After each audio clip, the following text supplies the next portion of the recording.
Okay, salam.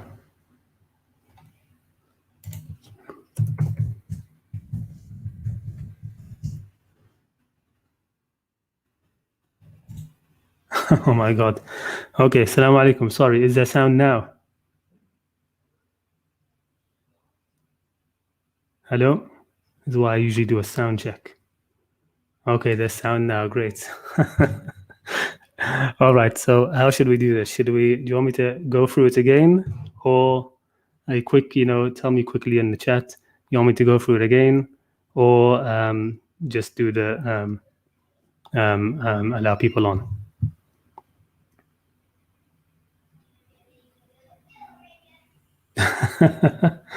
I've people who waited for me for 20 minutes. Yeah, this is why I usually do the sound check. Sorry, I wanted to close. I closed the microphone quickly to tell my kids who were screaming in the background. And okay, so should I do it again, or should we bring people? Let me bring some people on first and see what the people who are coming on say, and then maybe I'll repeat it. Why not? Big apologies for all of that. Sorry. Okay, let's bring some people on first. Okay, Iron Man, I'll bring you on. Okay. Sorry. Okay, let's bring some people on first. Okay, Iron Man, I'll bring you on. Okay. Sorry.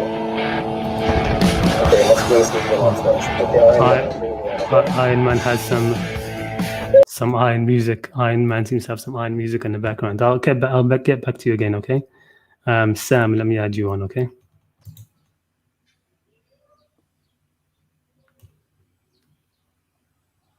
Newman is like, what's going on? I'm not sure what's going on. Assalamu alaikum, Sam. Are you there? Hello, can you hear me? Yeah, I can hear you. How are you? Yeah, good. That's good. Yeah, good. Well, that was embarrassing, wasn't it? How long were How long were you on while I was just jabbering to myself over here? Since the beginning, Since the beginning. What? Since the beginning, there was no sound, or Yep. did I? Since the very beginning. Yeah. Really? Oh my God! Damn. I thought I switched it. Okay, my bad. That's why I usually do a sound check. Alhamdulillah. All right. You know what? Maybe I will try to go through this again, rather than we'll just have a very long live stream today. We'll do the people coming on first, and then I'll get back and do the presentation from the beginning. Okay. How are you anyway? Yeah, I'm good. That's good. Very good. Yeah. You have anything to share with us today? Well, I was gonna say something about the following reading the Bible. I mean, I don't know what your views are, but I think because most Muslims don't read the Bible, I don't feel a full understanding of what God is saying. I mean, the Quran I think is enough to sort of bring us onto the straight path of God. But if you want to know more in depth about who God is and what God's done and all the various stories from maybe the time of Abraham, then you need to read the Bible. I think because it's got a lot of stuff in there. I know it's got some stuff that is kind of maybe inaccurate or not quite right, or maybe some maybe bits of corruption. But overall, I think maybe 90% is all true and relevant. Well, to be honest, I haven't read the Bible, read much of it. Snippets here and there. But what worries me mostly is because of course, I don't read the original languages. Okay, and that's not as big a problem, except that we have. It's a bigger problem, I should say, with regards to those scriptures than it is with the Quran, for example, right? From the Muslim perspective, because whoever translates them, it's always going to be an interpretation. A translation is always, by definition, an interpretation, right, into another language. So whoever does that is usually going to be the non-Muslims with that theology, and so I'm sort of worried about it. But I've got more than enough to occupy me with the Quran, so I don't really look into it as much. I mean, one of the things when I read most of the Bible. I can't say I read all of it. I mean, with the New Testament, I think that the New Testament is more like the Hadith we have nowadays. But the Old Testament, and the Gospels, there's a lot that Muslim can learn from it. and especially, with the Quran, yeah, it mentions the Prophet Job. I mean, there's only a few lines about Job, but if you read in the Old Testament about the book of Job, it's brilliant. You learn so much from that book. And for No, me, yeah, undoubtedly, I'm sure that's the case. Like I said, but just I haven't. The reason, I mean, what I've heard, another thing that I've heard is that the Quran is deliberately, in terms of the stories, okay, it's deliberately, the prophetic stories which are in the Old Testament and New Testament. It's sort of like complements them. Okay, so it's brief where they are expansive, and expansive where they are brief. I've heard something like that before, but again, because I haven't read the New Testament or the Bible and stuff properly. I've just seen snippets, of course. The quotes that people bring about. I can't comment as much on that, in all honesty. But yeah, no, I definitely understand that. I mean, and I'm sure because the Quran does say it confirms the previous scriptures, right? So I'm definitely sure that there is a lot there, and the Quran tells people of the book, you have nothing until you actually establish the Torah and Injil and what was revealed to you from your Lord. So I can see that definitely. Alhamdulillah, yeah, brilliant. Let me go ahead now if you've got something else. No, I mean, I was saying with the story of Job, it's like, so one of the things that sort of confused me about in sort of the reality we live in here, basically things happen which are unexpected, and like people get cancer or people become orphans, and also things happen to good and bad people that you won't expect to happen. So sometimes a bad person, good things will happen. A good person, bad things will happen. And I think the story of Job, it explains it, and it's just amazing the way it explains it, and basically it's just saying, God knows what He's doing. People think, maybe, I don't know, is it a God? Why is this happening? Why is this tsunami happening? Why is all these people being, I don't know, left homeless and stuff? I think you can get that from the Quran as well. I mean, very easily. So, but I understand definitely that the story of Job can definitely be part of that. But again, I haven't even read that story, to be honest with you. Not as it is in the Bible, anyway. Yeah, that All was right, it. okay. Okay, nice one. Let me just try, because I don't want to, since I made that big mistake in the beginning, I don't want to, waste too much time. Let me bring some more others on. Thanks a lot, okay, Sam. Assalamu alaikum. Okay, and again, a reminder, my mistake, my bad, but I've decided to actually do the presentation again at the end. Let me get people on first. And, if you have the patience or if you can wait around, please do so. Let me bring on Iron Man. I'm going to try to bring you on now, okay? Will I hear some more metal music in a minute? Let me bring on Iron Man. I'm going to try to bring you on now, okay? I'll go hear myself again. Will I hear some more metal music in a minute? Let me bring on Iron Man. I'm going to try to bring you on. Okay? Hello? Salam, bro. Can you hear me? Yeah, I can hear you. How you doing, man? Salam, Habibi. Yeah, I can hear you. How you doing, man? There's a huge delay. Can you turn off your I don't know. You've got a lot of feedback. Yeah, I can hear you. How you doing, man? There's a huge delay. Can you turn off your I don't know. You've got a lot of feedback. Okay, I think we have a time delay, so I'll Yes. just get on with the question. Yeah, my question is, when are you back in England? Oh, when I'm back in England, I'm not sure, to be honest. With Corona now and stuff, but I usually try to come back every summer. But this upcoming summer, I'm not going to be able to come back due to family reasons.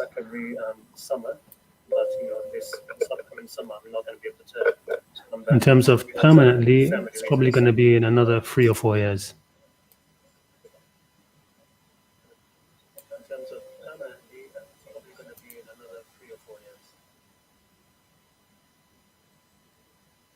Is that okay? Okay, that's it for now. Thank you. Brilliant. No problem. Jazakallah. Okay, let me bring on Let's see, who do I have here? Hector. Assalamu alaikum, Hector again. Wa alaikum assalam. How have you been? How's everyone doing? I Everyone's think doing they're good? okay. Okay. No, you know what? I'll just wait till after the presentation because I usually have questions about the presentation, and if we're gonna get to the presentation, I'll just wait before I ask any questions. No problem. That's fine. Shukran. Okay, brilliant. Have fun. Let me see if I can get somebody else in. We've got two more in the background. Saeed, mashallah. Saeed is here again. Saeed, assalamu alaikum. Assalamu alaikum, brother Khalid. Actually, good, thanks. And you? Hope you're doing well as well. Good, alhamdulillah. Yes. I was watching your presentation. Actually, reading through the verses was a lot of a lot of use in itself. So with your comments, I'm sure it will be even better. But just touching on today's topic, I was thinking in terms of the story of Moses and his companion, forgetting about that fish, that story, where they lost the fish, and then God orders them to go back to that place, Yep. And I think that's the wisdom, we don't really know who that person was, the people say hither, and I'm not sure, maybe it was an angel or someone, So sometimes I do believe that God hides certain things that we do not need to know, and he wants us to focus on the main message, So I fully agree with this stuff, because the deeper we go, the more complicated it gets.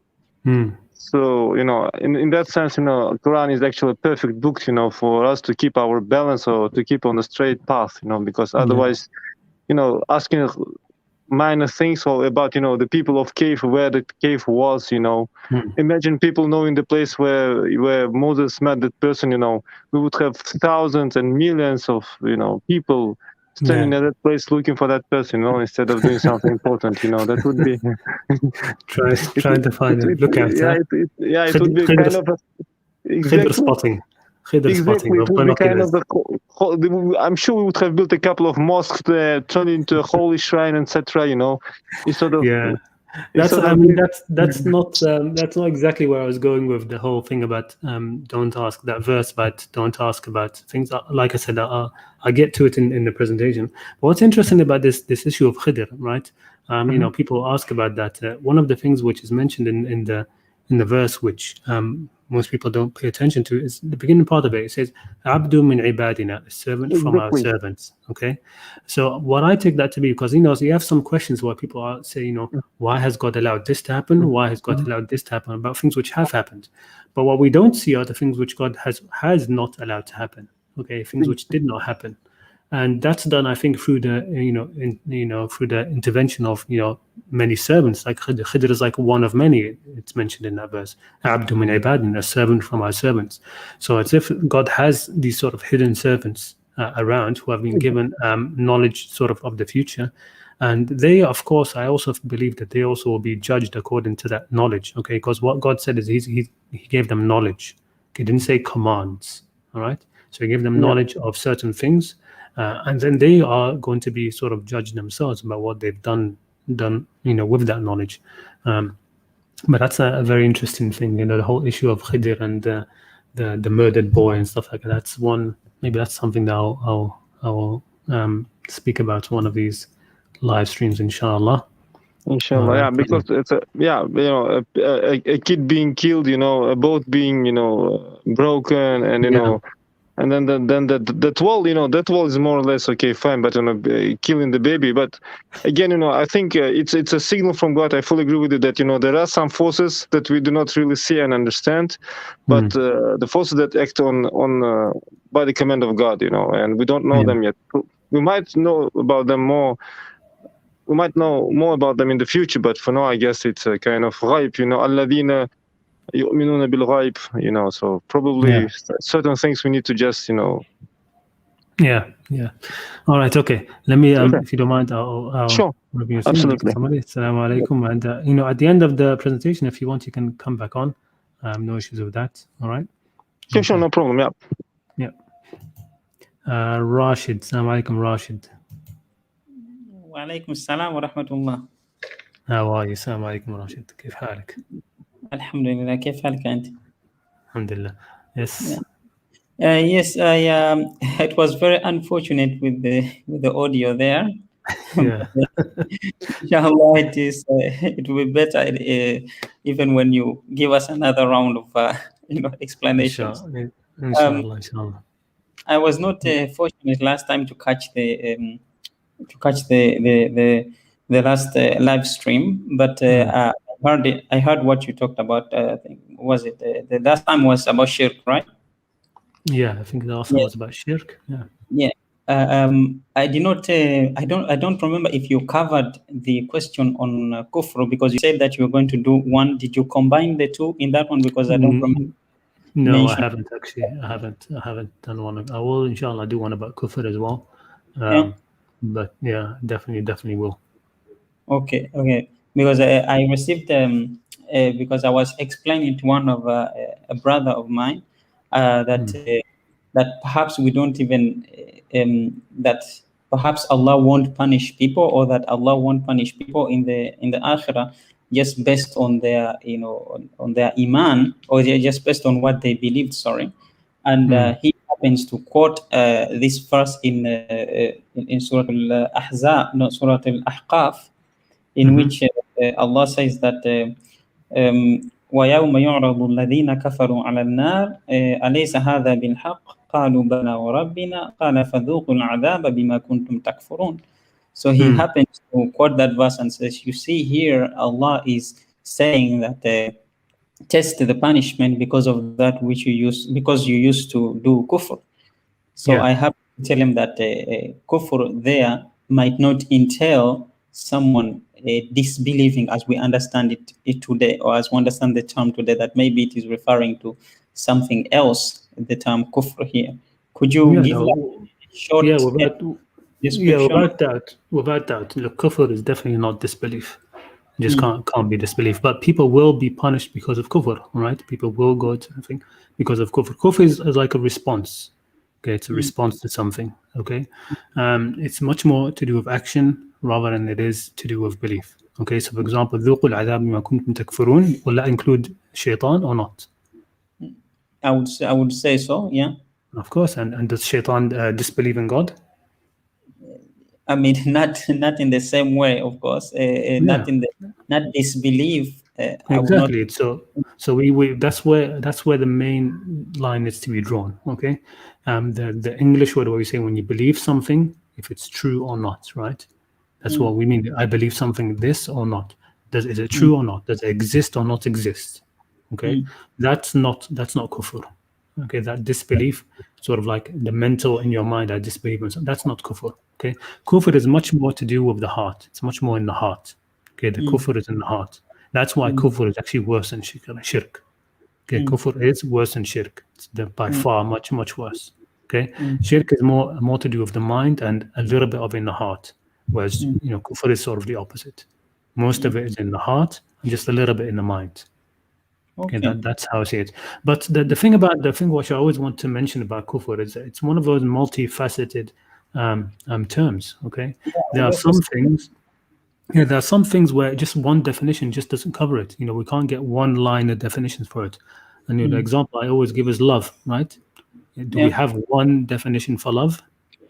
Has anybody been able to say, okay, this is the definition of love and that's it?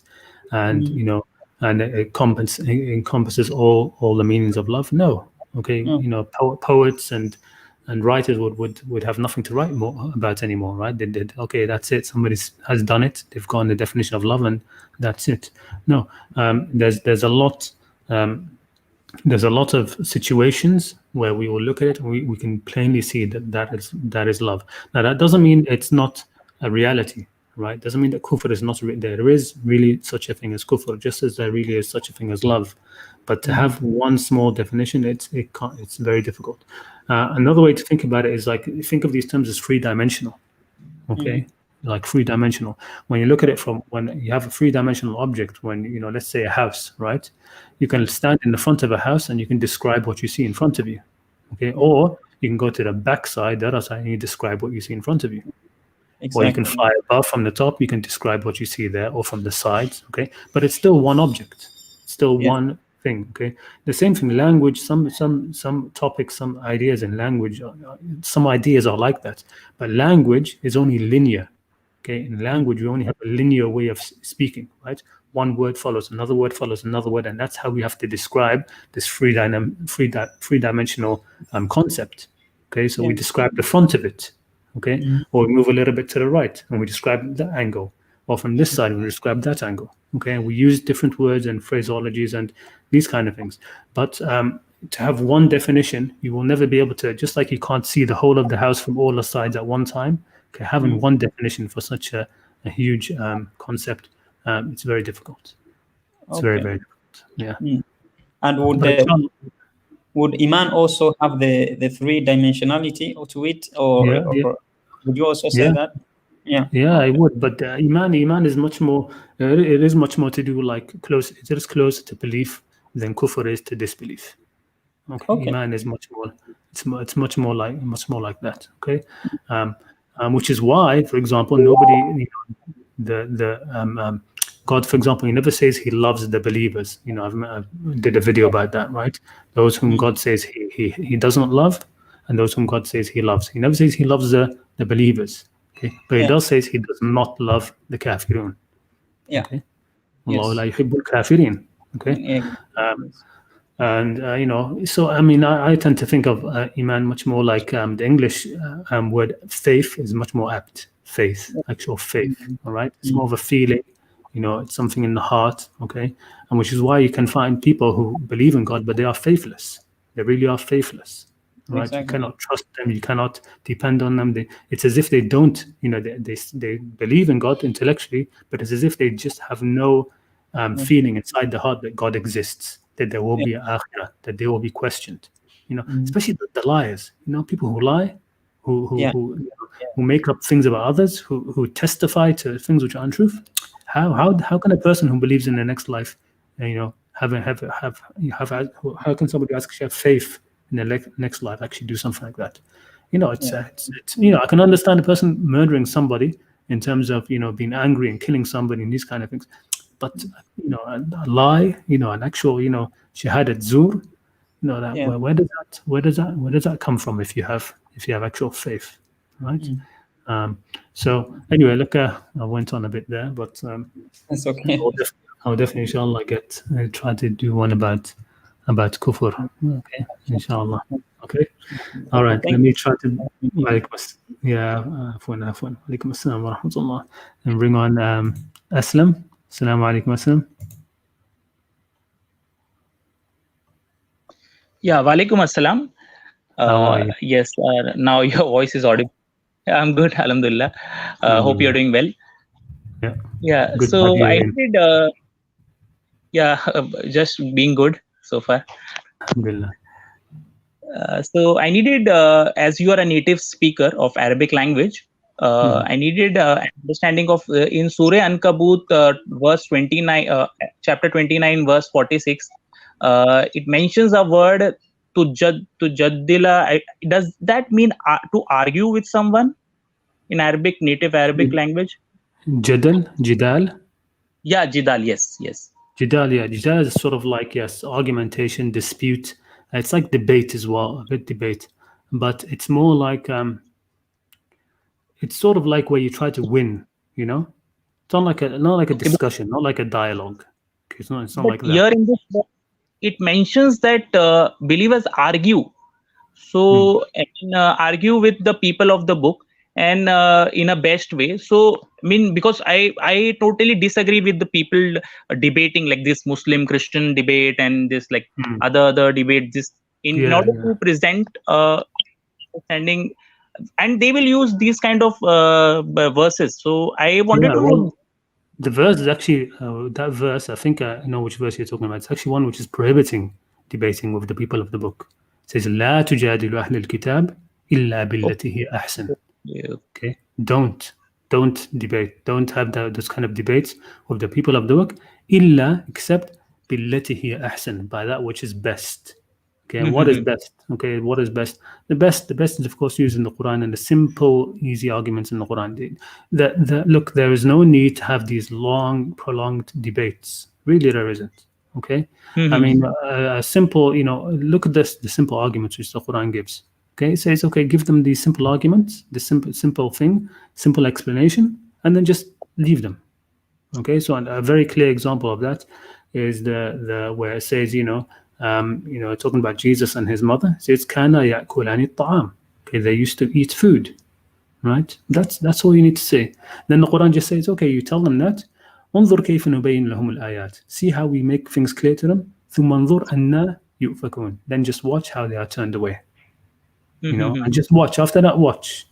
There is no need for these kind of prolonged debates where where where it's an ego boost. Mostly the people, mostly people put a supremacy. I mean, they want to put across like golden civilization, like that. They want to put across. Exactly. Jidal is not a good thing. Okay, it's not. It has very negative connotations in the Quran. Very negative. If you look all over the Quran where it talks about Jidal, most of the time it's talking about الذين كفروا يجادلون بالباطل. Okay, they do Jidal with الباطل ليدحضوا به الحق, to suppress or stamp out with it the truth. Okay, it's a very negative thing. Because and with regards to the people of the book, with regards to them, because they are close to us, okay, the Quran is actually prohibiting Muslims from debating with them except by what is best. And most of the debates you see out there, they are not by in the best way at all. Okay, my full respects to somebody like Ahmed Deedat. He was very lovable. The thing about Ahmed Deedat, because his character was very lovable, sort of grandfatherly figure, sort of thing. He could sometimes get away with it, okay? But people, he had charisma, okay? But the actual method of the way that kind of debate, it's not the best way at all. And of course, with his protege Zaid Naik, I think it's horrendous, to be honest. Yeah, but what I feel is that, like Dr. Ahmed Deedat, I mean, the way he used to challenge like the Pope of, I don't think a representative of God is not a way a representative of God will behave, because in the Quran it mentions that if someone is ignorant, you have to say peace to them. But these people, they were saying that we are going to challenge the Pope in Rome and we are going to like this. No, that's one of the misconceptions that al-jahil, that in the Quran talks about jahal. Okay, jahal does not mean ignorance.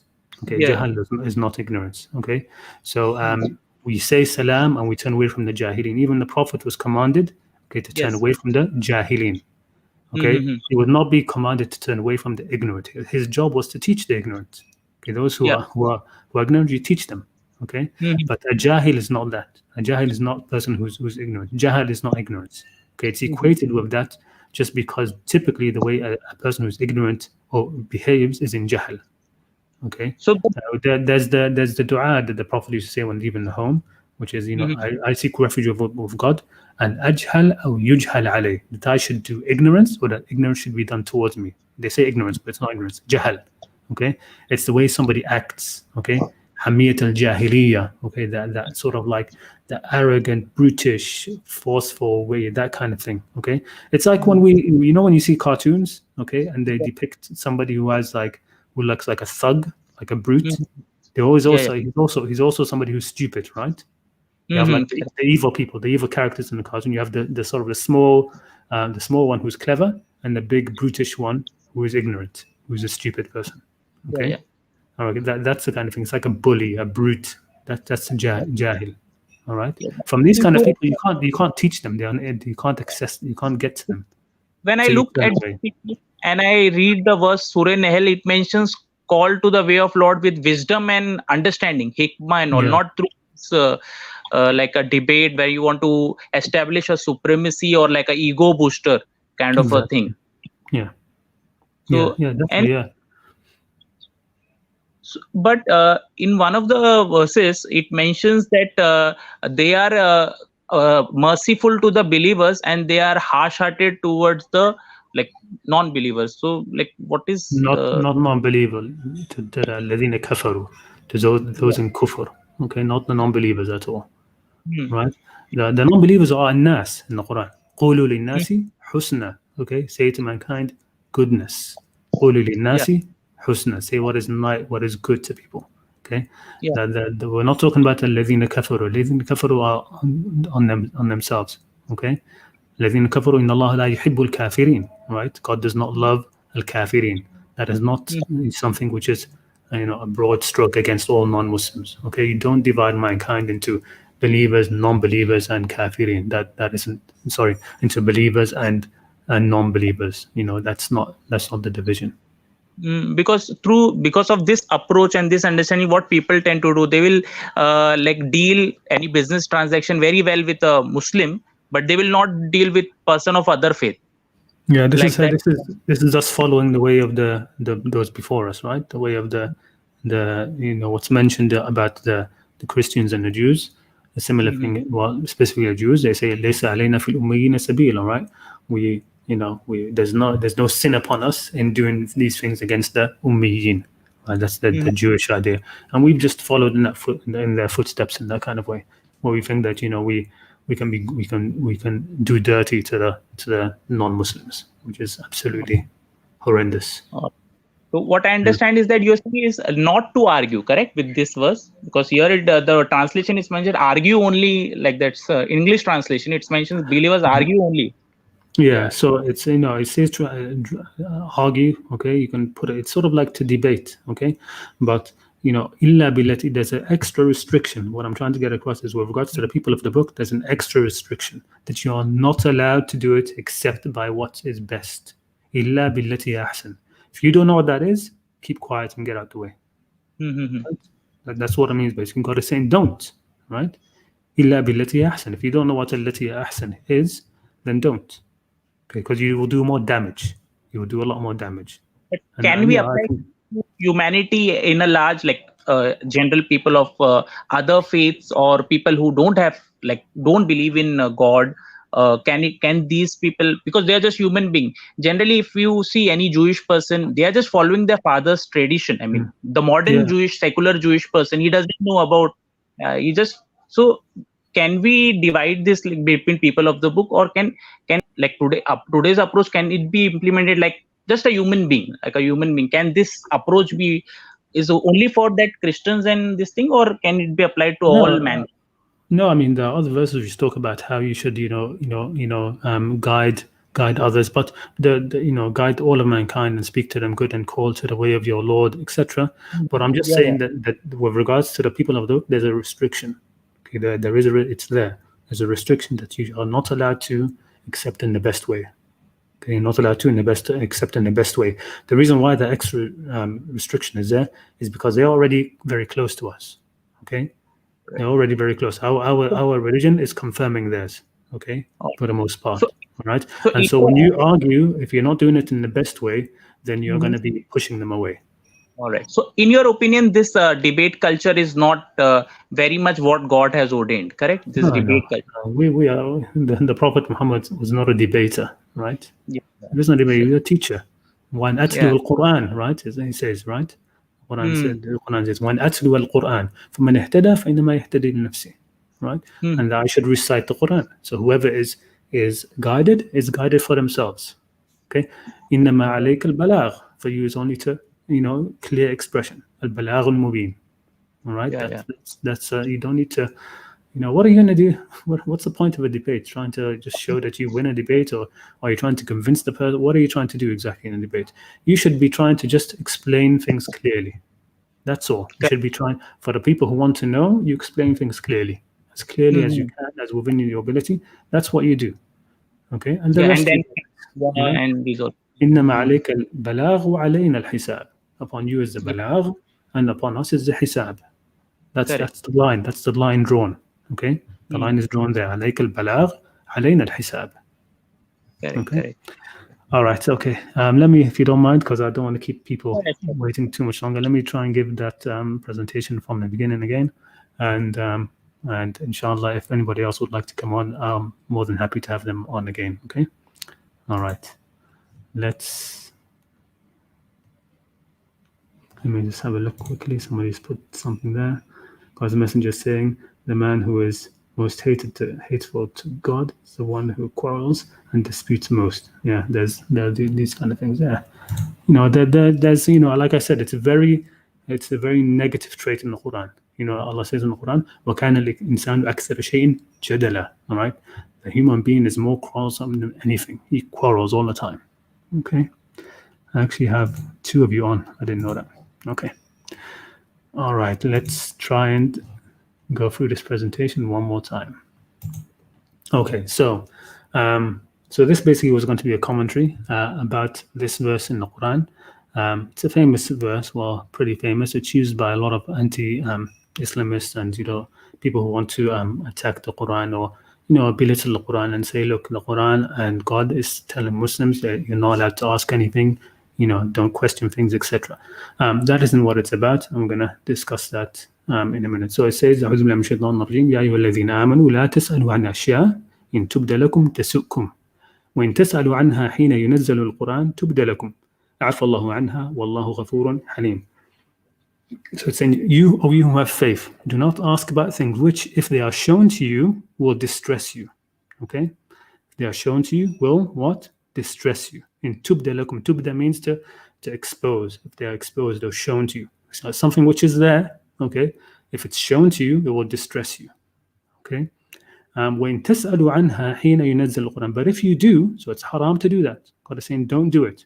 But if you do ask, while the Quran is being revealed, it will be shown to you, will be revealed to you. Where will it be revealed? Obviously in the Quran. This sort of relates a little bit to a debate, sort of an exchange I had on Twitter recently over the last, I think 1 week, 1 week and a half maybe ago. It started with a traditional scholar. May Allah bless him. He was very cordial through the whole thing. Where we were just, it was a long sort of sprawling debate, as it does happen in Twitter, where you have different threads and stuff, and other people got involved. But part of that was talking about the issue of, does the Prophet explain the Quran? Does he clarify the Quran? And one of the things I was trying to impress upon him that no, it's actually the Quran which clarifies things. When people came to the Prophet with a question, the Quran was the thing which came down and answered them. Okay, it wasn't the Prophet clarifying verses. The Quran would actually, that's one of the reasons why the Quran was not revealed in one go. Okay, it's so that as it unfolded, it addressed the issues live. Okay, at the time, and of course, where it would be answered in the Quran. So it's talking about here, if you ask about these things while the Quran is being revealed, it will be shown. Okay, and then at the end, God says, عَفَى اللَّهُ عَنْهَا, about this questioning that you might do. عَفَى اللَّهُ عَنْهَا, God pardons it. Afa, pardon, is like it's the type of forgiveness, not ghufran. It's sort of like when you pardon a criminal. It means you don't punish them. Okay, you're not punishing them, and you just but the criminal record is there, so to speak. Okay, wallahu ghafurun halim. Now again, so what this verse is not about not questioning things. It doesn't say don't question things. It's not about not asking why is this the way it is. Why did God make this ruling? In terms of trying to learn, it's not about that.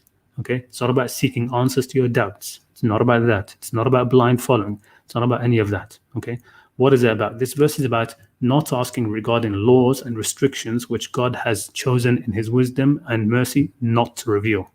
Okay, he's chosen not to reveal these things. The reason why is because he's giving you that mercy, that breathing space. Okay, you don't need to know about certain things.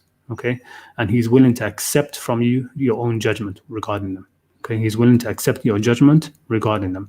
Don't ask about the restrictions. This comes again sort of in terms of which is why I really don't like the whole thing within the sort of the Qur'anists or Qur'aniyun circles, where they try to look for salah in the Qur'an, right? How to pray in the Qur'an. No, God did not put how to pray in the Qur'an. He did it on purpose. Okay, purposefully, it's not there.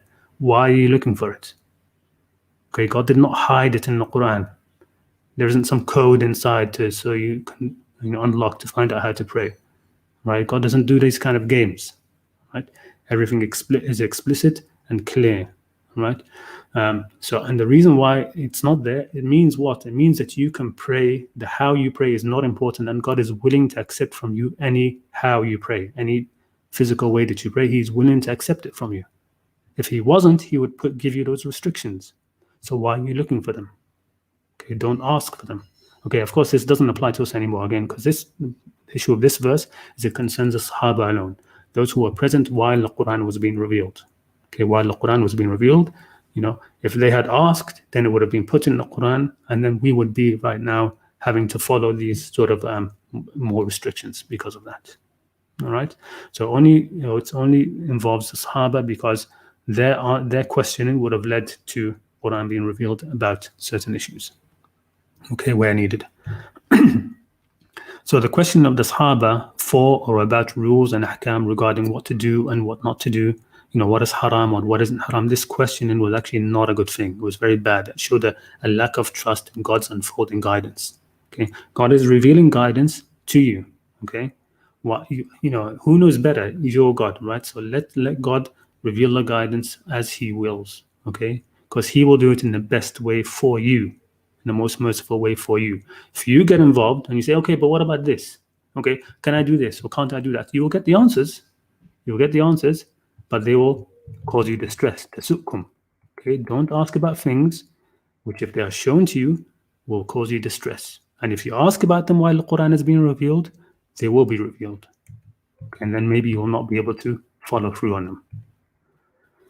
Okay, so and the reason why, of course, because if you ask for certain things, when God, answers, if there are something which is for Him, He will answer as a king, as a sovereign king. He will ask what is best, what is more befitting to Him.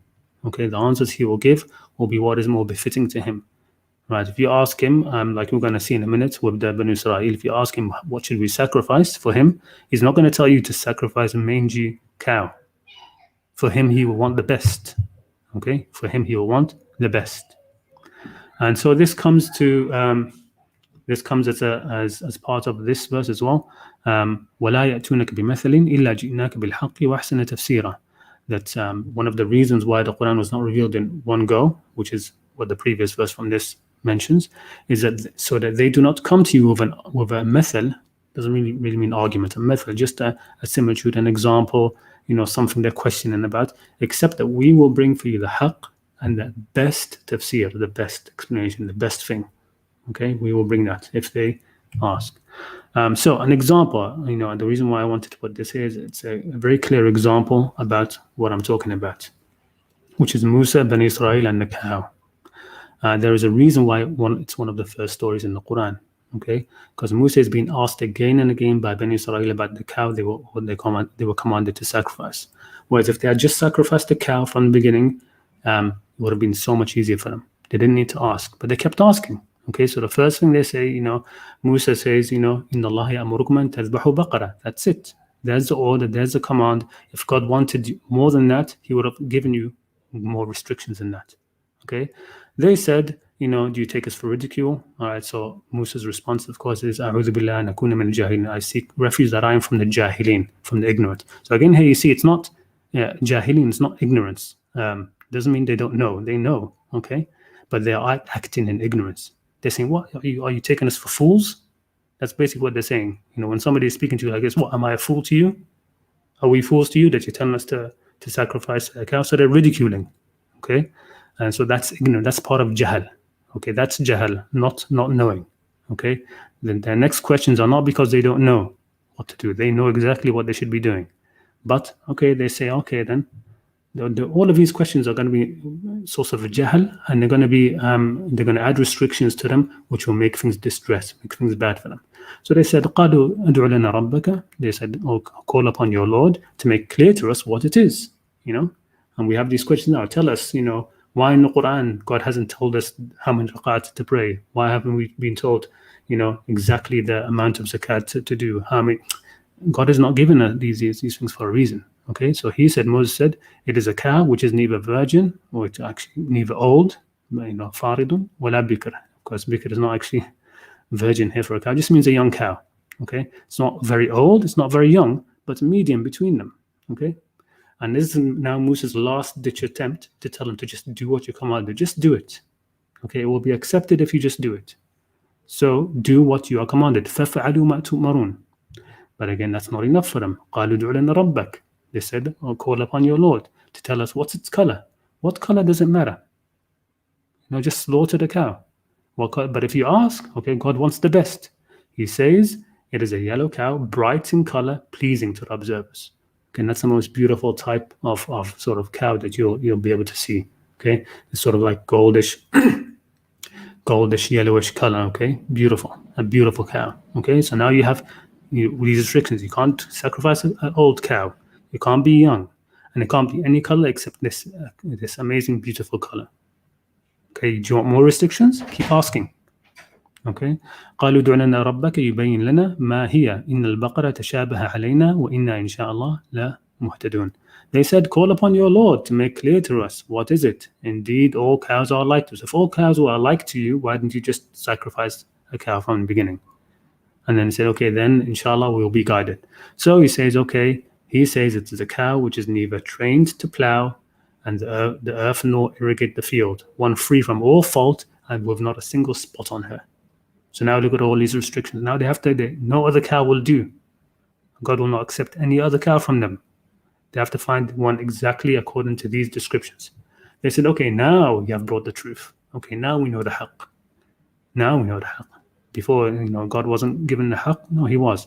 So they slaughtered it, but they could hardly do it. They said, they almost didn't.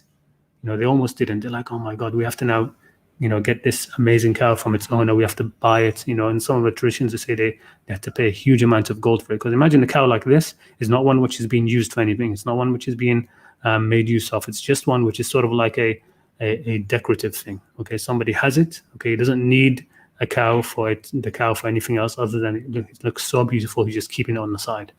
So to get that cow from him, you're gonna have to pay money. You're gonna have to pay a lot, right?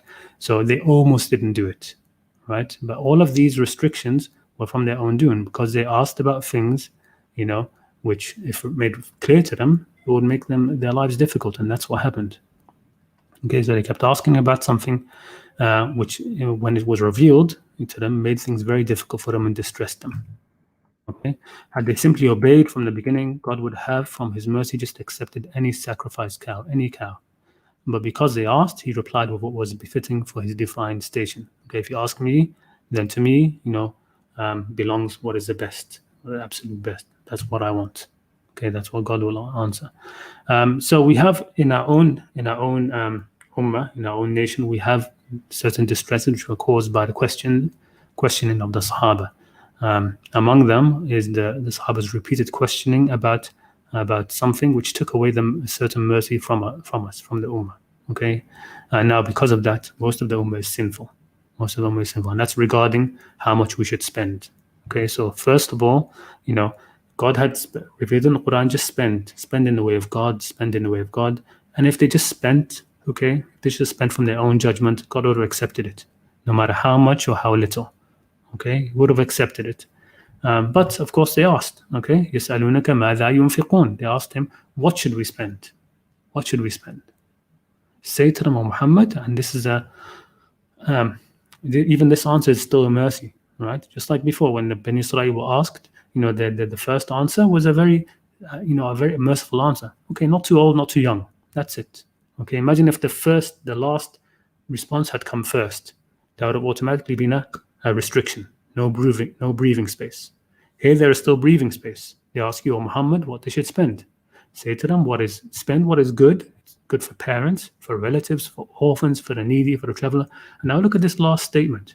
وَمَا تَفْعَلُ مِنْ خَيْرٍ فِإِنَّ اللَّهَ بِهِ عَلِيمٌ.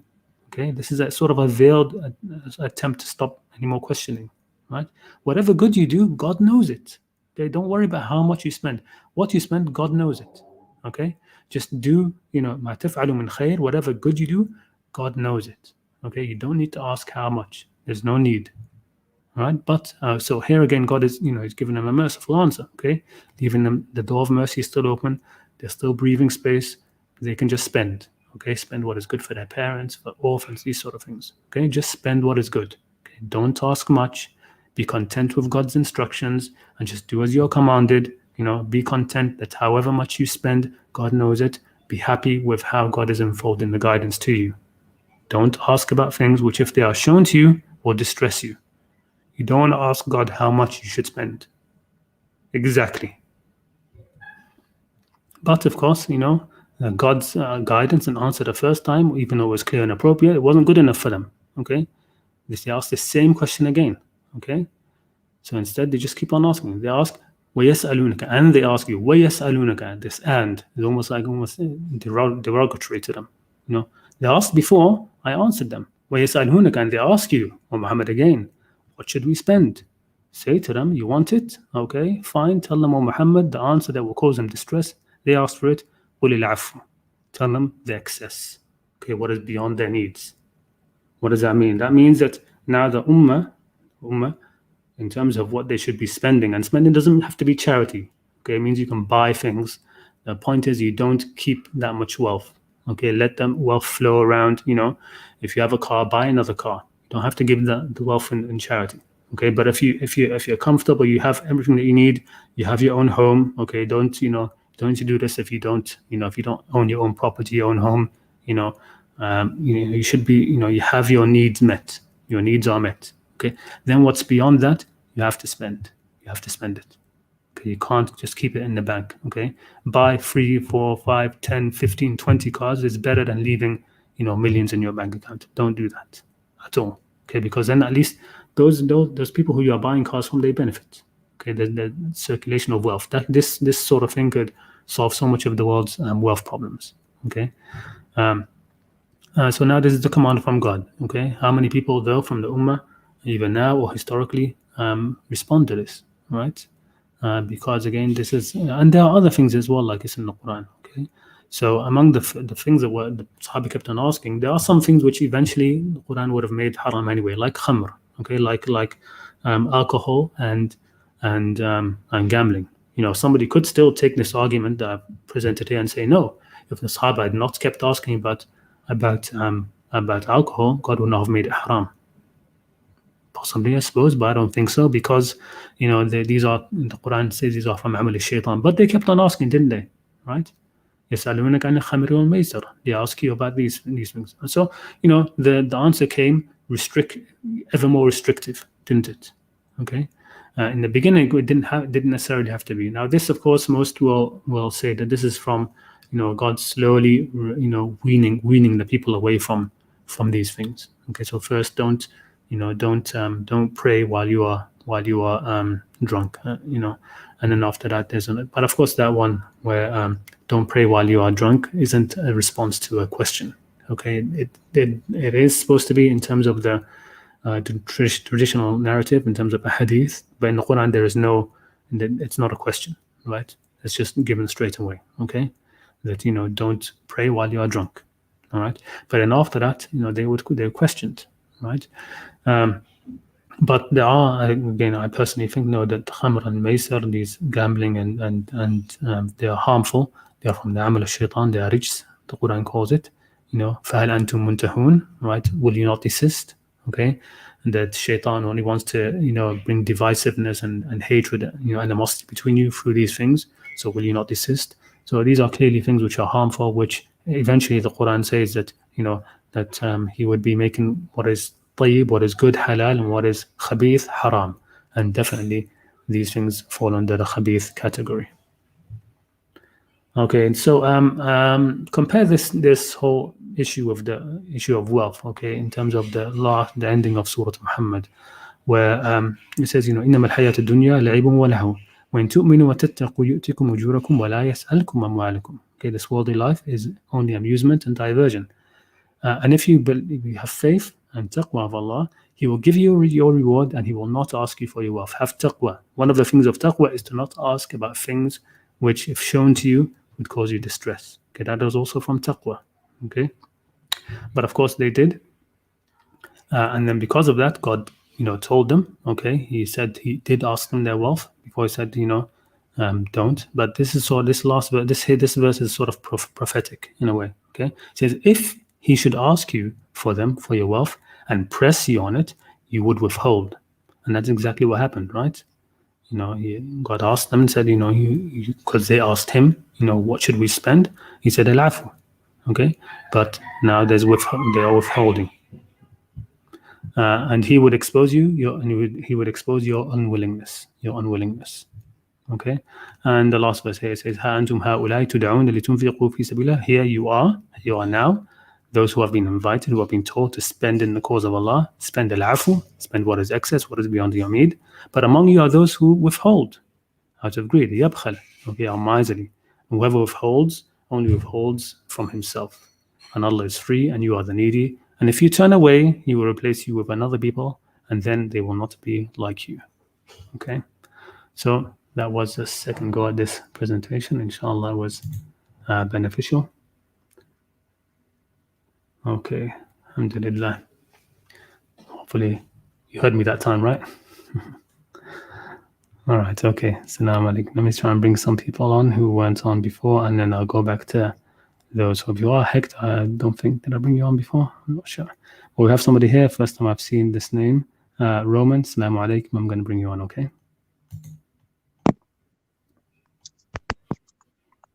Assalamu alaikum. Assalamu alaikum. Can you hear me? Yes, I can hear you. How are you? I'm well. How are you? I'm good. Alhamdulillah, shukrillah.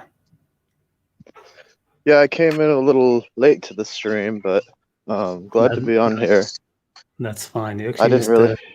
a blonde in the beginning, so that's good. Oh, okay. Sounds good. Yeah, I'm just walking around my neighborhood listening to the stream, but I guess I'll talk about some thoughts I've been having. Yes. Glad to be here. Been appreciating it. I guess something I've been frustrated with and thinking about a lot lately is the idea that, and I find this in a lot of just coming up in conversations about Islam, the idea that Islam is like a club or just another patch in the quilt of religions, and not this primordial, perennial like relationship that humans have with God.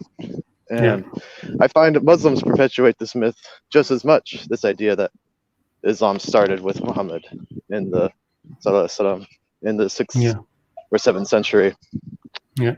So that's something that's been on my mind a lot, and I find just so pervasive in the dialogue relating to the Quran or just the tradition as a whole. Yeah, definitely.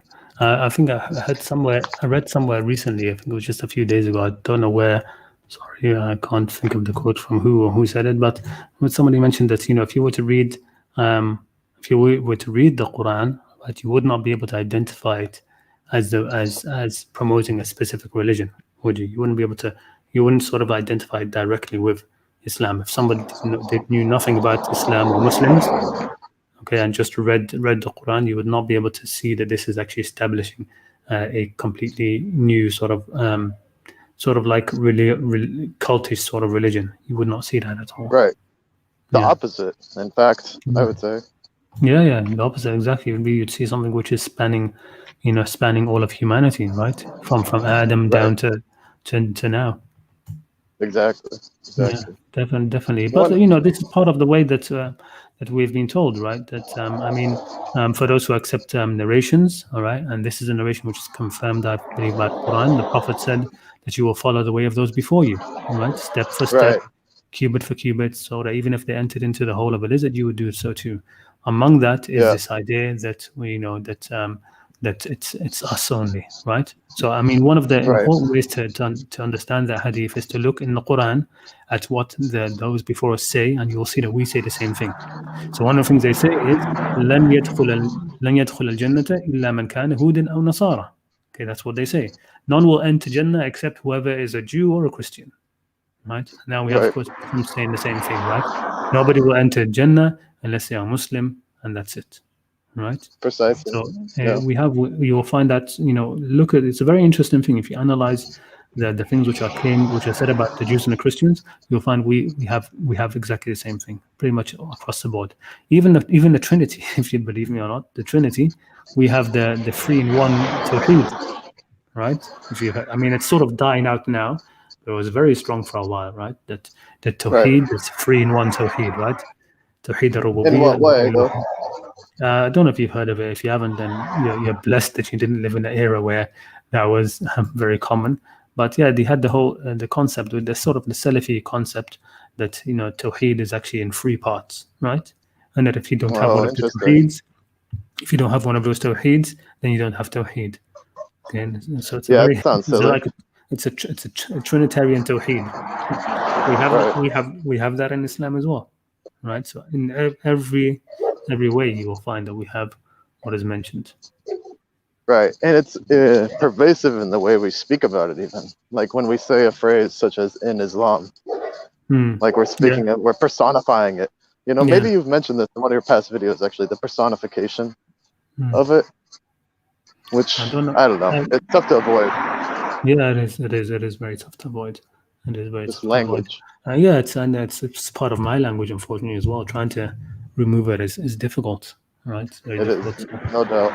So just get out of your tongue and the way you speak about things. You know, I'm getting more and more used to it, but it's definitely taken a while. Yeah. Right. Alhamdulillah. Another thing. Go ahead. What's up? No, it's okay. Go ahead. The other topic I've been considering quite a bit is this confusion of corrupted past scriptures and the translation of Al-Kitab in the Quran. And I wish I could remember certain ayats right now, but I see this happening on Reddit quite a bit, especially in inter-religious Reddit boards. This idea, this confusion of, and English translations really perpetuate this misunderstanding of Al-Kitab being, it's tafsir kulli shay, right? And people think of it's the Bible or previous scriptures, people translate it as, and I always notice. Sorry, you cut off a bit there. Sorry, you cut off. Salam. Assalamu alaikum. All right. I think I'll bring you back on in a minute because it seems to have cut off. It's showing that your audio is still on. Your mic is still on, but you can't hear anything, even the cars that were switching by, right?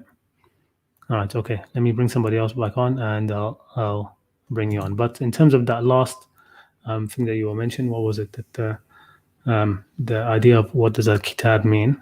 This is also one of the things which I was actually having this dialogue about on Twitter with the meaning of Kitab, because I actually started about in terms of the preservation of the issue of the preservation of the Qur'an and stuff like that. Was a whole sort of dialogue was about that. And one of the things we mentioned that was the meaning of Kitab. What does Kitab mean in the Qur'an? You know, one of the things that misconceptions, I suppose, is that Musa, for example, he was what was revealed to him was a Torah. It wasn't.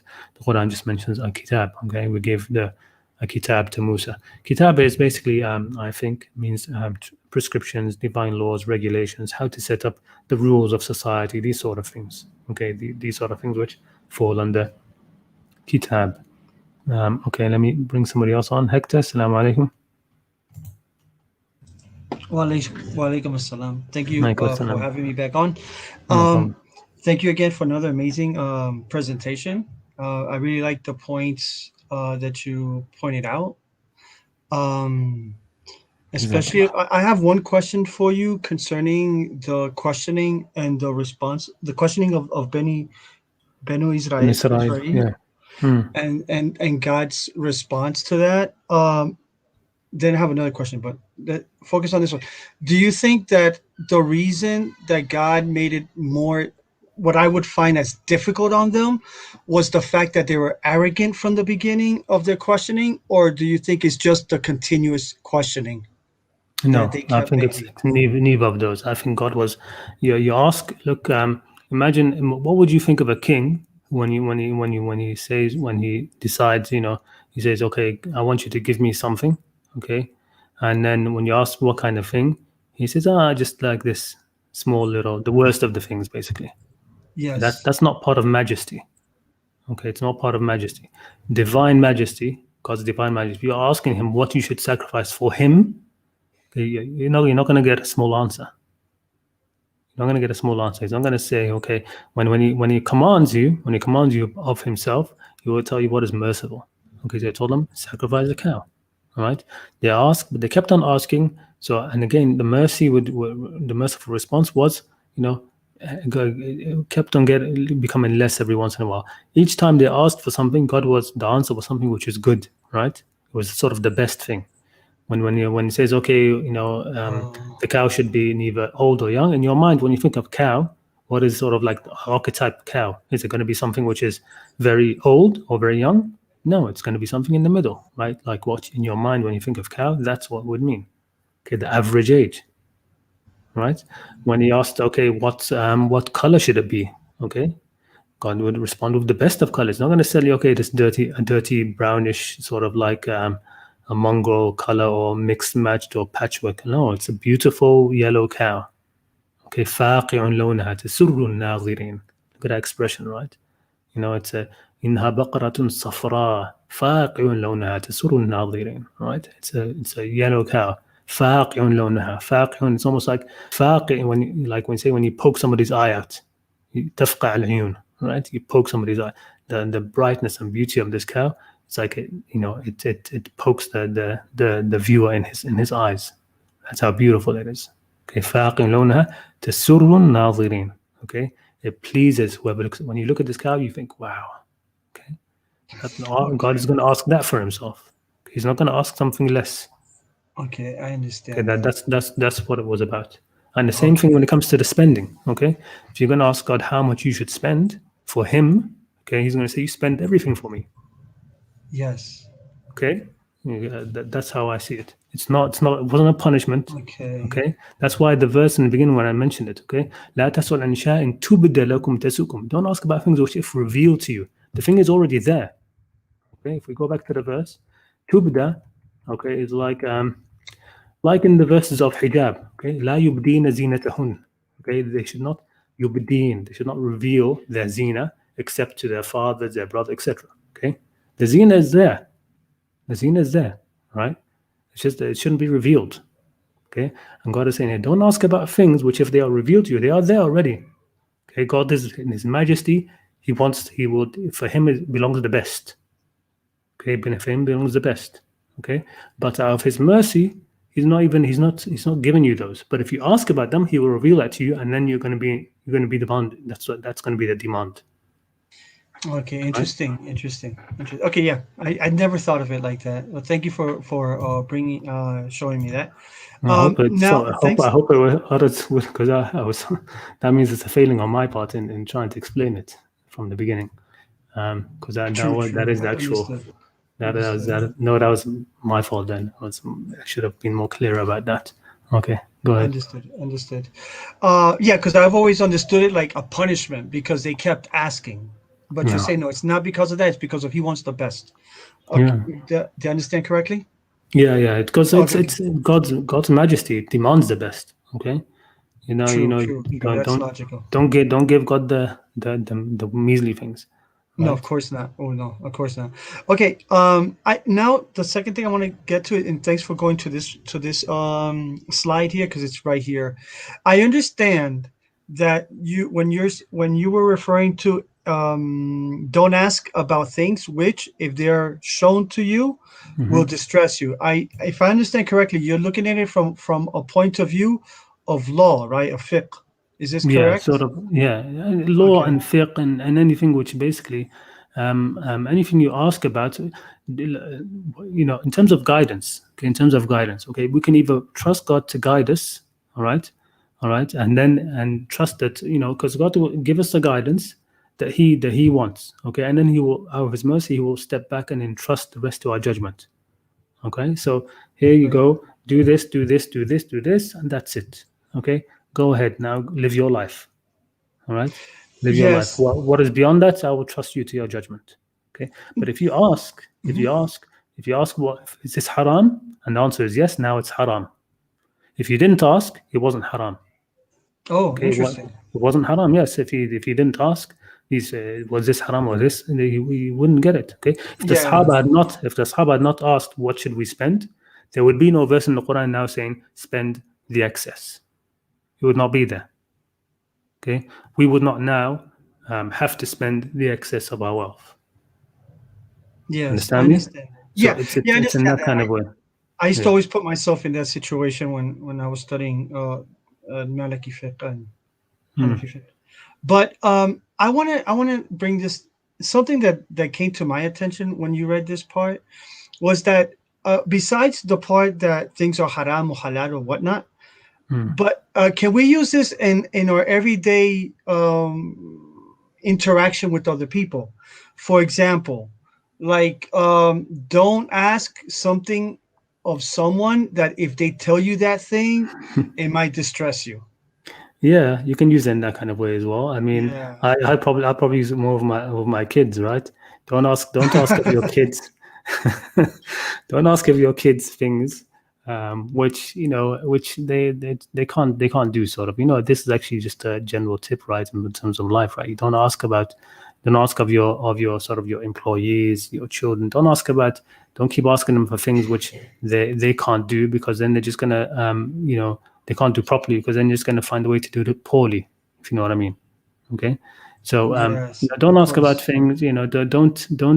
Don't expect of people things which they're not going to be able to do. Don't command them to do things. Don't ask them to do things which they will find difficult. Okay, because that's just going to be it's going to be bad for you, right? It's going to come back on you, right? Well, but the difference with God, of course, it doesn't come back to God, right? When He says, no, it doesn't. And when He says, okay, you spend you're asking how much you should spend, you spend the excess. Okay, that's now on you. Okay, it's not going to affect God, right? Yes. I would just like to put an advice out there for everyone listening to really follow this, because I had a lot of problems with my first marriage because not following this little premise here, and things got worse. So everyone, like, if your partner is hiding, just let them, Yeah. I mean, that's sitr, right? I mean, God, how much does God?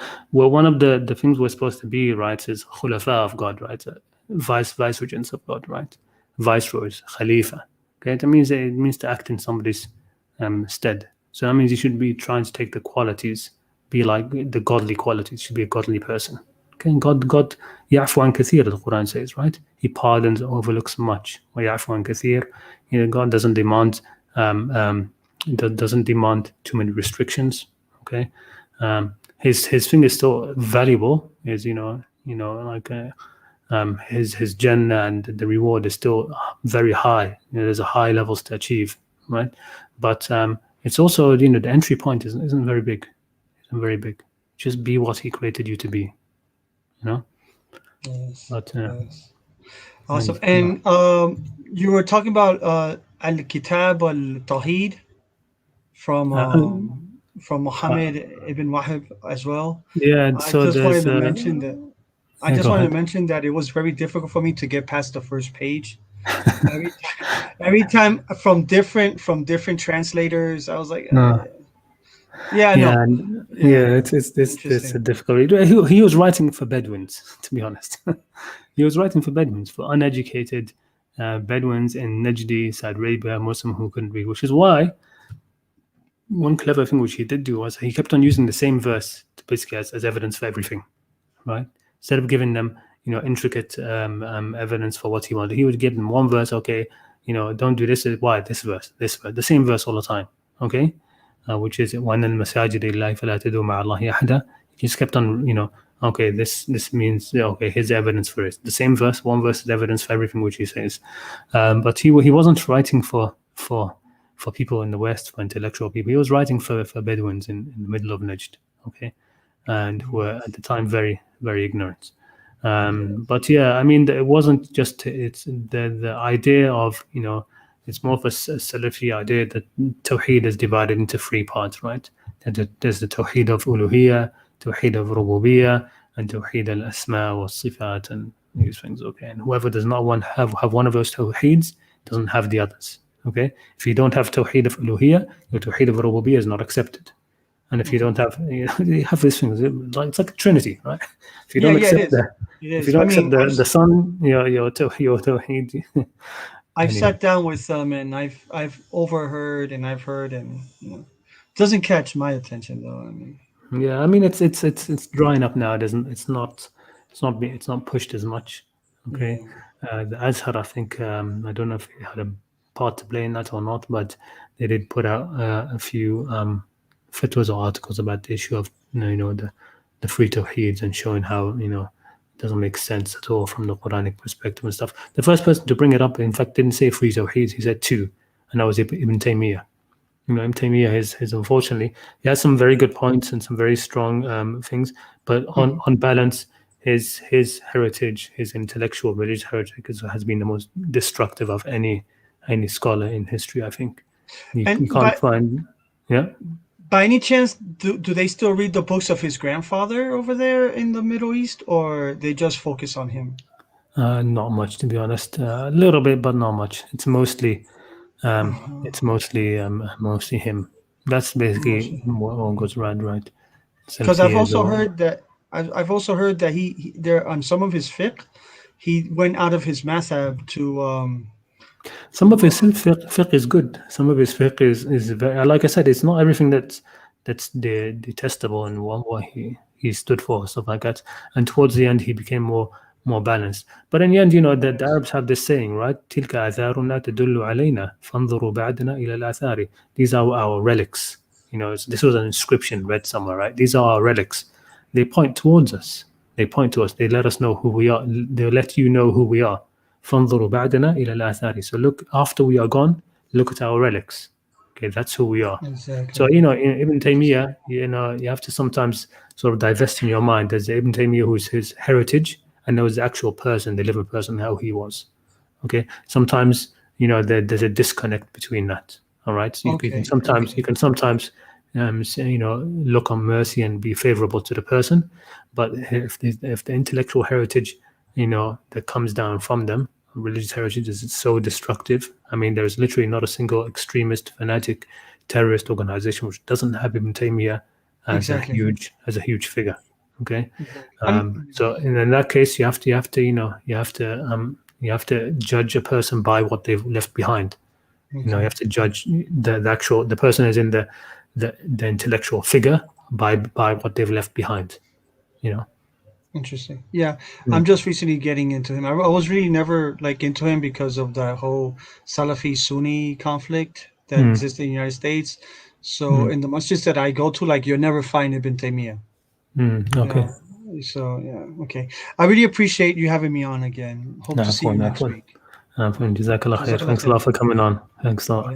Okay, let me bring back Roman. He's still here. I think there's nobody else backstage but you. Assalamu alaikum. Walaikum assalam. Yeah. Sorry I cut out there for a minute. I'm on my cell phone and I locked it, so it just shut out everything I was doing. No problem.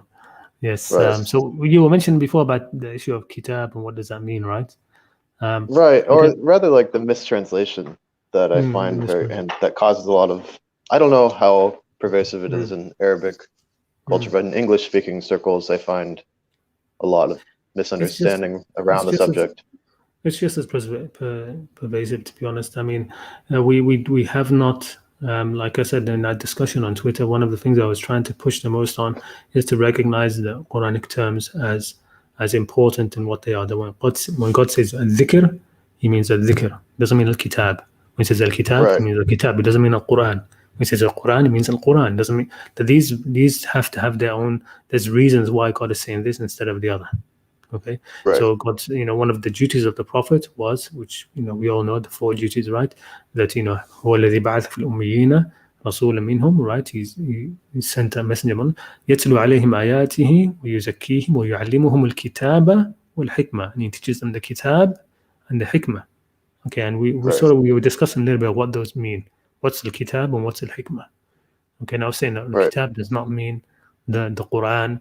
It doesn't mean, because already you have يتلو عليهم آياته, right? Within the ayat as well, it doesn't just mean the Quranic ayat. Okay, it means ayat al-fil afaq wal anfusi, all of these are being, tilawa of the ayat, right? The ayat on the heavens and the earth and the horizons and in themselves and all of these things. But يعلمهم الكتاب والحكمة, all right? يعلمهم الكتاب, because the tradition will say, okay, al-kitab is the Quran and the hikmah is the sunnah, and that's it. Sometimes they say al-kitab is Quran. Sometimes it's the Bible. Sometimes it's the Torah. Yeah, I think that's mostly in the Quranic sort of Quraniyun and Quranic circles. They will say al-kitab here will be previous scriptures or something that But I don't think any traditional will ever say that the Prophet was commanded to teach the kitab as in the Torah.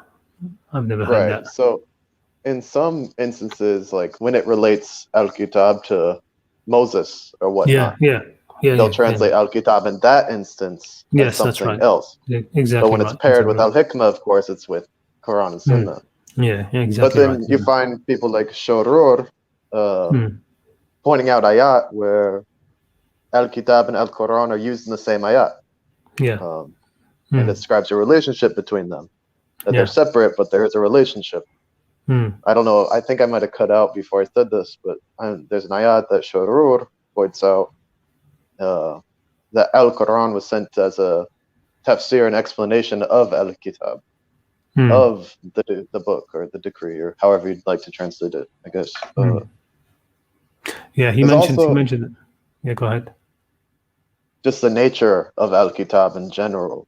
I feel like there's a key ayat that points out, talking to Muhammad sallallahu alaihi wasallam, that you did not know the faith and you did not know Al-Kitab, but we made it a light and we send it to our servants of whom we will. I forget that specific ayat. Yes, that's right. That's exactly how the verse goes. Yeah. And that makes me think that Al-Kitab is some sort of a inspiration or something, a tafsir kulli shay, something that's in their hearts that helps these prophets understand the world around them, or the universe, whatnot. And that Al-Kitab, also the not adjectives, but adverbs that are attached to Al-Kitab throughout the Quran, it's taught, it's recited, it's inherited. All these different words, I think, would help us understand more properly what God is talking about when he says Al-Kitab. Because I think it's something very subtle and misunderstood that I don't completely understand yet. But it's something I'm very interested in. Without a doubt.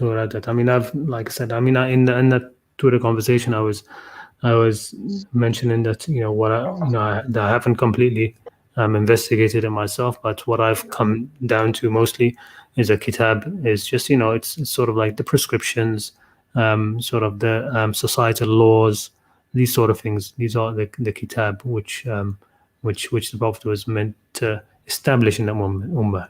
So for example, even the establishing the regular prayers, doing the timings for them, these kind of things.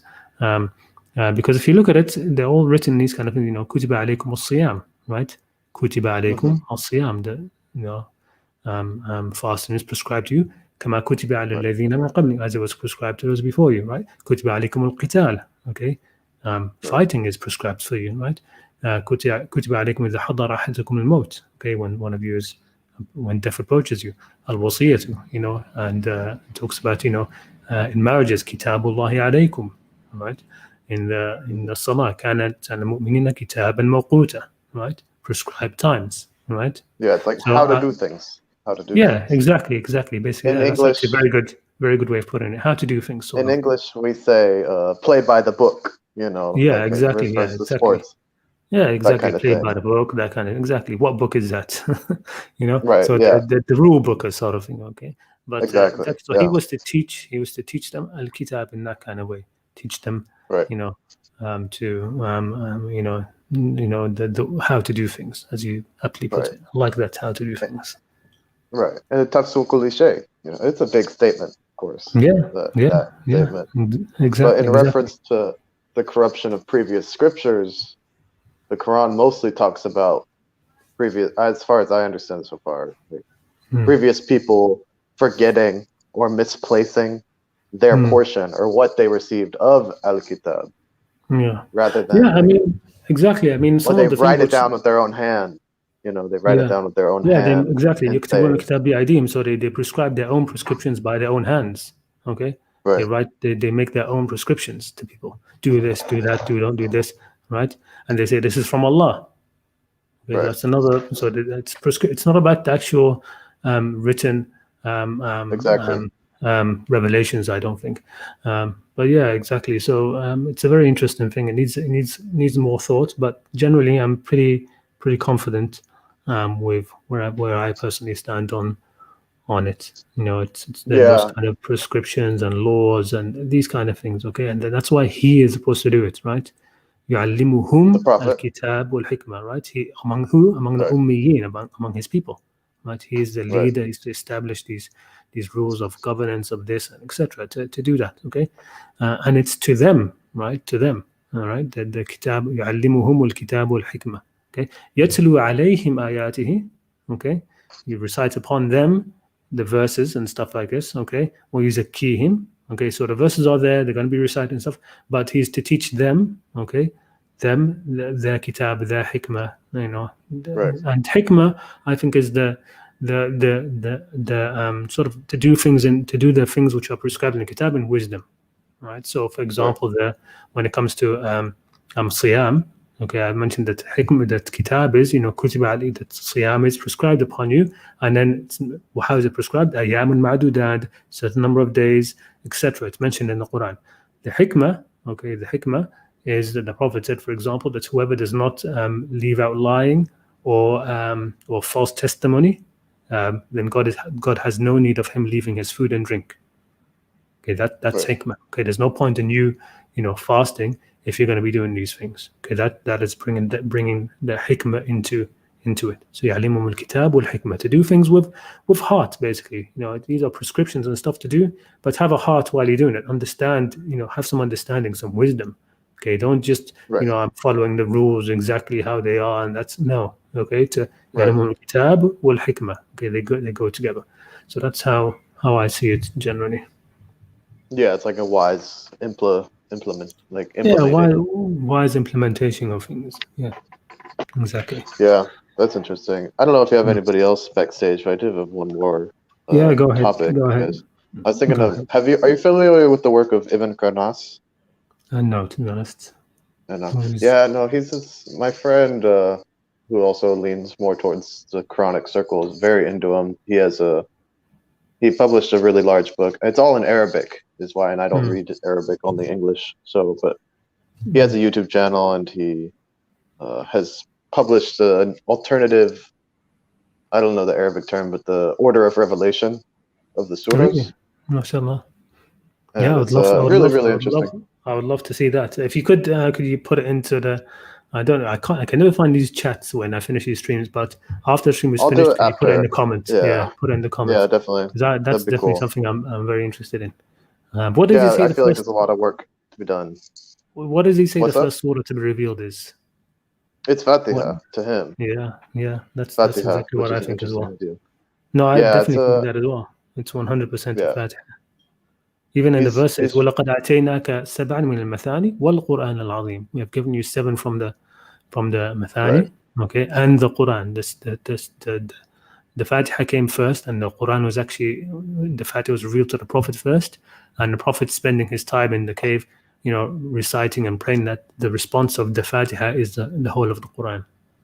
Right. So the only people who have this kind of understanding is the Sufis. They say that the whole of the Quran is contained in the Fatiha, the whole of the Fatiha is contained in the Bismillah, Bismillah ar-Rahman ar-Rahim, and the whole of the Bismillah is contained in the dot at the start, right? So like when the pen wrote it, he's put in a dot. That dot is like sort of the beginning, the quintessence, if I'm pronouncing that properly, of the knowledge, right? It starts from that dot and the ba. But that's only the Sufis say that. Everybody else, of course, says the first verse was Iqra, okay? But like I said, the Fatiha comes first, and then Iqra was the response of that, okay? So Fatiha is praying, يهدنا الصراط المستقيم صراط الذين أنعمت عليهم غير المغضوب عليهم ولا الضالين آمين, and then the response Iqra باسم ربك الذي خلق, okay? Recite. Now starts the Quran, the recitation. That's where it starts. So in fact, technically, the Fatiha is not part of Al-Quran, right? Because there's a separation there. سبع من المثاني والقرآن العظيم. But yeah, it's very interesting. I'm definitely interested in seeing the I'll post the link for sure. If you read Arabic, you definitely get a lot more out of his work than I ever could. Because in very limited English. He also is on the fringe of some theories of like Jesus and Isa being 2 different people. I don't know if you've heard of that theory. I'm not too into it myself. Never. He's got some fringy things. some fringy things, but definitely some good points. We all have some fringy things, my brother. Yeah, no doubt, no doubt.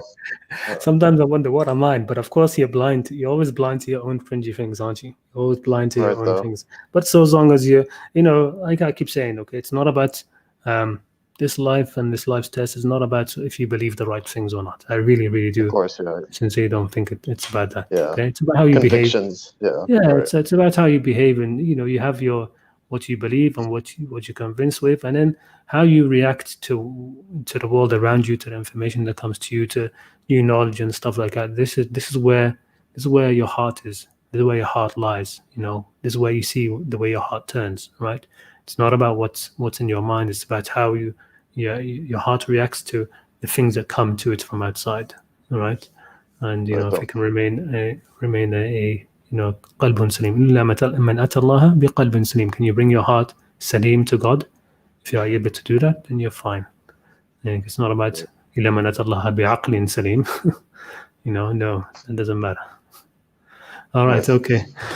I think we've had a nice extended stream today. Yeah, thank you for having me. I want to shout you out for all your Maliki translations. They really have, as other people have said in the past, been a huge blessing to me, and may God reward you for it. I mean, I'm hoping inshallah I'll get to do more, but I had to sort of kind of stop. I've gotten all these strikes. I've disputed them now. I'm getting all of these copyright strikes from the channel Rotana, who are hosting Rotana Group, which are the channel where he does those interviews on. So I'm waiting for them to approve the strikes, and then hopefully I'll be able to do a few more. Inshallah, that'd be great. Looking forward to it. Inshallah. Thanks for having me. Afwan, jazakumullah khair. Thanks a lot. Let me review. Wa alaikum assalam wa rahmatullah. All right, let me check the chat. MashaAllah, Ziryab was here. MashaAllah, good to see him. If there's any questions, to be honest, I would like it if you could later put them onto the chat, and I think we'll end it. Sorry, onto the comments after this video is done, and inshallah I'll end it here, and I'll continue with any conversations or any questions in the comment section. Jazakumullah khair again. Thanks a lot for joining the stream. Good thing YouTube has this editing program inside within it, so I'll be able to sort of cut out that beginning part which was all muted. So I'll do that. Maybe I'll try to do that today or later, to just keep the parts where we started from, really. Okay. Jazakumullah khair again. Thanks a lot. Assalamu alaikum wa rahmatullahi ta'ala wa barakatuh. Take care.